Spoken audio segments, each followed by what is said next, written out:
আজকে আমি আপনাদেরকে এমন একটি গ্রাম বাংলার হাট দেখাবো, যেটা প্রায় ৫০০ বছরেরও পুরনো।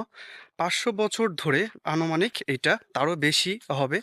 এই হাটটা চলে আসতেছে গ্রাম বাংলার ঐতিহ্য হাট। আর এটা অবস্থিত হচ্ছে রাজশাহী জেলার চারঘাট উপজেলার ইসুফপুর বাজারে। তো চলুন দেখি হাটটা কীরকম, আমিও দেখব এবং আপনাদেরকেও দেখাবো।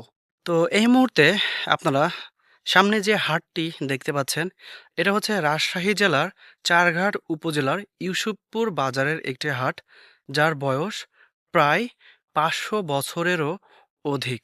কেন বললাম? ব্রিটিশ আমল থেকেই এই হাটটি এইভাবেই ক্রমশরে চলে আসতেছে।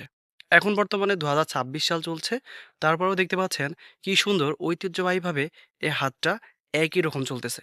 সপ্তাহে ১ দিন এই হাটটা অনুষ্ঠিত হয়, তা হচ্ছে রোজ শুক্রবার। প্রতি শুক্রবারে এই হাটটা বিকেলবেলা করে এখানে বসে এবং গ্রাম অঞ্চলের মানুষ, গ্রামের মানুষ, আশপাশের মানুষ এখানে এসে বাজার সদাই করে।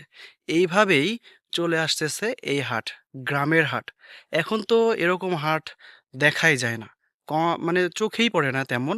কিন্তু দেখুন কি সুন্দর গ্রামের ঐতিহ্যটা এখনো ধরে রেখেছে। কি সুন্দর দৃশ্য, তাই না? কি সুন্দর খোলামেলা পরিবেশে হাট দেওয়া হয়েছে। মানুষ আসছে, কেনাবেচা করছে, চলে যাচ্ছে।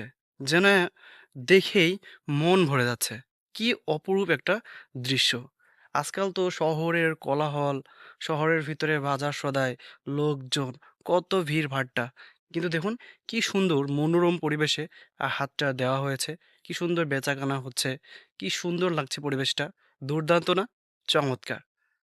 ৫০০ বছরেরও বেশি পুরনো এই হাট।